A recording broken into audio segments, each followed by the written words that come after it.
قطر، Kuwait اور ایران جیسے Islamic ممالک کی جانب سے دباؤ کے بعد حکومت ہند کافی دباؤ میں نظر آ رہی ہے اور اس نے گستاخ رسول پر کارروائی کی ہے اور دونوں کو پارٹی سے معطل کر دیا گیا ہے۔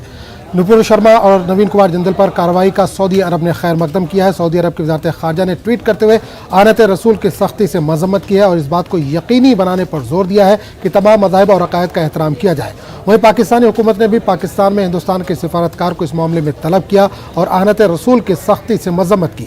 دوسری جانب پاکستان کے سابق وزیراعظم اور پی ٹی آئی کے صدر عمران خان اور پی پی پی لیڈر بلاول بھٹو نے بھی نپور شرما کے ذریعے رسول صلی اللہ علیہ وسلم کے شان میں گستاخی کی سختی سے مذمت کی گئی ہے اور مسلمانوں کے جذبات کو ٹھیس پہنچانے والا قدم قرار دیا گیا ہے۔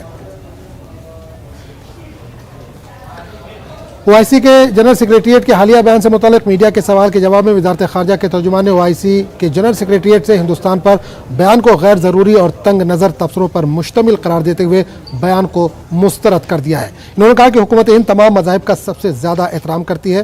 ارندم باگچی نے کہا کہ توہین آمیز ٹویٹس اور تبصرے جو کسی مذہبی شخصیت کی تذلیل کرتے ہیں بعض افراد کی طرف سے کیے گئے تھے، وہ کسی بھی طرح سے حکومت ہند کے خیالات کی عکاسی نہیں کرتے۔ انہوں نے کہا کہ متعلقہ تنظیموں کی جانب سے ان افراد کے خلاف پہلے ہی سخت کارروائی کی جا چکی ہے۔ انہوں نے او آئی سی سیکریٹریٹ پر زور دیا کہ وہ اپنے فرقہ وارانہ انداز کو اپنانا بند کرے اور تمام عقائد اور مذاہب کا احترام کرے۔